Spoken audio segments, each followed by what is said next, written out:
Hi there, I'm Bear. I've absolutely fallen in love with playing Infinity Nikki since it launched on December 4th this past week, and it's pretty much been all I've been able to think about.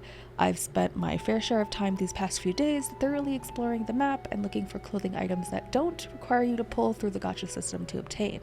And because I've explored the map so often these past 4 days, I found 12 hidden shops all across the map that I look forward to sharing with you today. Starting off with the area of the map that's first available, we find ourselves in Florawish at the start of the game with 3 secret shops.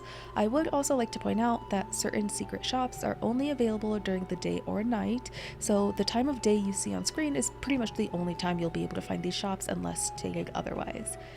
Lauren's hidden shop can be found at night on the bridge at the mouth of the river south of town. She sells these really cute hoodie and jogger set that I can 100% see myself wearing IRL. The next secret shop is probably the first one you'll see as you play the main story quest through, and that's Padro's right outside of the Stylist Guild during the day. I am a sucker for bows and bought these on stream before I realized that this was a secret shop, so unfortunately I don't have footage of that. Next up is Nero's secret shop. Nero can be found during the day behind the mayor's residence. Nero's shop is also one you'll more than likely find as you play along the MSQ, probably through Chapter 1 to Chapter 2. Continuing along with the main story quest, you'll find the next 2 shops while on a horse carriage ride towards Stoneville. The horse? Hello? Wait!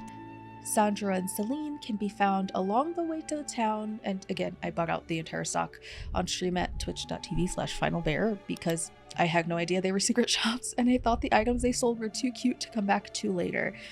Honestly, I find it kind of funny how desperate I am to buy certain items in Infinity Nikki because it feels like they'll disappear or someone else will get them first, despite it being primarily a solo player RPG. Next up is the secret shop for the PC Flirtatious Fae. Honestly, her secret shop gave me a little bit of trouble to get to, and the only reason I stumbled across it is because I was 100% sure there was an advanced chest up here. Instead, I found this cutie though, so I guess it's fine. And lastly, for Stoneville, we have Mr. Brett on a cliff overlooking the town from the outskirts. I also found it a little funny that Brett sells the weathered and distressed pair of overalls for over double the price of the completely intact and normal brand new pair, but that's fashion for you. He put a lot of work into ripping up these overalls. At the moment, I'm only aware of one secret shop in the Breezy Meadows section of the map, and honestly it's mainly due to the fact that I haven't really explored it too much, but we have Mr. Bajora all the way at the edge of the map at the outpost, in the kitchen. He's cooking. He's cooking fashion, he's cooking food. He's locked in. And for the last section of the map, I know I said that Faye from Stoneville gave me trouble getting to her shop, but these next 4 honestly took me hours to get to and find just due to the geography of the abandoned district, but the PCs being so cute makes up for it, surely. A lot of these islands you won't be able to get to unless you start Chapter 4 of the MSQ and follow it through to the near end. The first shop, thankfully, is on the first island you can travel to in Chapter 4, where we meet Top Hat Timothy, very expectedly selling top hats. We love an honest man. The second shop is arguably the most frustrating to get to and find just due to how much story it's locked behind, and also how many catapult seal friends you have to make to get up to him. But he rewards you with catapult seal inspired clothing. The next 2 shops are smooth sailing from here though. Once you get to the train station section of the abandoned district, you can just follow the path to the left of the teleportation waypoint and you'll find Kenny sitting by the water, reflecting on life and healthily processing and expressing his emotions, and asking you to do the same. The last shop, again, is locked behind story and is towards the end of Chapter 4, but once you reach the Forgotten Settlement, head to the southwestern corner of the little roundabout and you'll find Slick, selling arguably my favorite free-to-play accessories in the entire game. Much like the earlier shops listed above, these next 8 shops you won't be able to access until you reach chapters 6 through 8, but you can find them pretty naturally as you play through the story. I won't explain the shops since they're relatively easy to find and usually clump together, with the exception of Mary Moda's shop, which you won't have access to until after completing chapter 8.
If you'd like to see more videos on Infinity Nikki, including guides, tips, gameplay, and patch updates, please be sure to subscribe to my channel and follow me on twitch.tv/finalbear.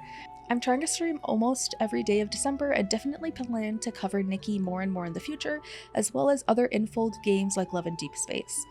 Thank you again so much for watching, and I'll see you again soon.